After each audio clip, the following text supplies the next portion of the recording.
Let's take a look at problem number 9 here. Okay, reads a 500 kilogram pig. By the way, that's an extremely large pig. That's like over 1,000 pounds. Okay, is standing at the top of a muddy hill on a rainy day. Why would you have a 1,000-pound pig? I don't know. Maybe you're trying to enter a contest in Iowa or something. Okay, on a rainy day. If the hill is 100 meters long with a vertical drop of 30 meters, and the pig slips and begins to slide down the hill, what is the pig's speed at the bottom of the hill? Use the law of the conservation of energy. Okay. Step 1, what do we want to do? Draw a picture. Let's draw a little picture here. Okay, let's draw a little picture here. Here's a hill. Woo. What's at the top of the hill? A huge, honkin' huge pig here. Mr. Lau is no artist here, so that's my little pig here. Okay, honkin' huge pig. There we go. Okay? And what happens to this pig? Yeah, it slides down this hill. Ah, crazy pig here, okay? Because it's muddy and slippery. Okay? There we go. And you might be saying, well, why do we draw pictures? That's silly, Mr. Lau. Well, the reason why we do that is it helps you picture what's going on in terms of the energies involved, okay? Speaking of which, step 2, what do we want to do? List all of our knowns and unknowns. Here's a little trick, okay? What's the big idea in this unit? That the energy that you start with is the energy that you what? End up with. Here's a little trick. In step 2, let's do this, guys, okay? And I just thought of this to make your life easier here. Let's divide our knowns and unknowns into 2 columns. One is for your starting energy, and one is for your ending energy. How does that sound? Okay? At the very start, you tell me, what kind of energy does this pig have? Well, it's not moving. Okay, so the kinetic energy is 0. We're going to have to assume that, okay? But the pig does have, I heard it, yes, the pig does have potential energy, okay? We don't know that, but we can find it, can't we? Okay, I'm just going to put a little I here, by the way, too, because that represents what? Initial, right? Okay? And there's really no work done because we're not pushing or pulling on the pig, so really the work is 0, too. Okay? We don't need to list that. That's okay. We'll just leave it out of the problem. Okay? Keep it simple. What else do we know or not know in this problem? What's given here in number 9? What's the mass of the pig? Is that given? Mass is what? 500 kilograms. Okay? And mass of the pig shouldn't change because it's the same pig, right? Unless the pig loses some body parts as it rolls down the hill, which would be extremely disturbing. Okay?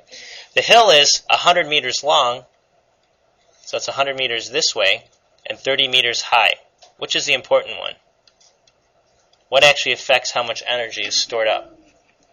Yeah, the 30 meters, exactly. Okay? So that's going to contribute to how much potential energy is given. That's why I'm going to list it on the left here. Okay? And what are we really trying to find? We want to figure out what is the pig's speed at the bottom of the hill. What's a fancy way to say, I want to know the speed of the pig at the end. Velocity what? Okay, velocity final is what we're trying to find, okay? And here's the kicker. Here's how we're going to figure it out. At the end, okay, what did this pig end up losing? This pig had a lot of what? PE, potential energy. And at the end, the PE is all lost because we fall to the bottom of this hill. So PE goes to 0, right? PE final is 0. And what does all that PE go to, guys? It goes to what? KE, exactly. So in other words, we can figure out how fast a pig is moving based on energy conservation if we know how much energy we started with. Okay? Kind of like on a roller coaster lab or the skateboard lab, you can figure out how fast that roller coaster or skateboard is moving based on how high they start on the hill there, right? Make sense? Step 3. We're going to do what? Look in our toolbox of equations here, okay? And here's the big idea. The big idea is the energy that we start with is the energy that we end up with, right? And we could have work, kinetic, and potential energy. Initial equals work, kinetic, potential energy, final, right? And this looks all scary and nasty. It's not, because we don't have all this energy involved. It's a lot simpler, right? In fact, we don't have any work at the beginning or kinetic energy. We only have potential energy. And at the end, we don't have any work or PE. We only have kinetic. Okay? So now this isn't too bad.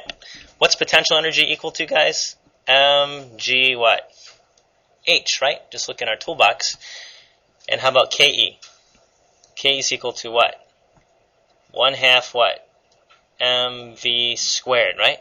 Okay, I'm just going to put a little f for final and a little I for initial, okay? Because that's our starting and ending heights and energies there, okay? Because really our final height at the bottom of the hill is 0 if we want to be thorough and list everything, okay?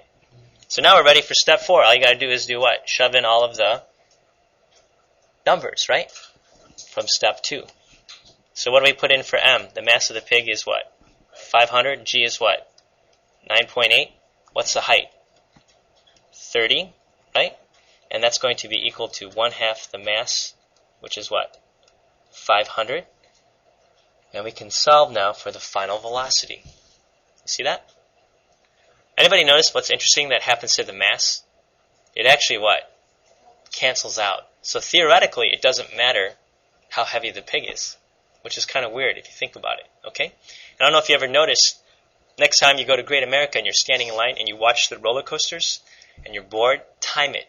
And it doesn't matter how many people get on the cars or get off, or if it's all the way full or halfway empty. Ideally, theoretically, it takes the same amount of time because you get the same amount of speed at the end. And one way you can think about it is if something's 10 times heavier, it takes 10 times more energy to lift it, but gravity also pulls on it 10 times more. So the net effect is you're going to end up with the same speed. Okay? Don't worry about it. Let's just plug and chug. So, I'm going to get out my calculator. You get out yours. Let's chug through. We're going to take 500 times 9.8 times 30, and we get this really big number. Okay, right here, 147,000 joules of potential energy is what we start with, and that's going to be equal to 1/2 of 500, 250, times the final velocity squared. How do I solve for final velocity squared? I have to first divide both sides by what? 250, and how do you get rid of this squared? Take the what? Both sides. Take the square root of both sides, exactly. Okay? So I take 147,000, divide that by 250, watching out for order of operations, and then I got to take the square root of what I just got, which is 588. Okay, this turns out to be 588, and when we take the square root of that, I get a final velocity of 24.248. Let's just round it. 24.2 is good enough. Okay, what are the units for velocity, guys? Meters per second. Okay, so in other words, what's kind of cool is you can actually figure out exactly how fast something should be moving based on the law of the conservation of energy. Okay? And there you have it. Big idea is energy that you start with is energy that you end up with. And it all ties together from there.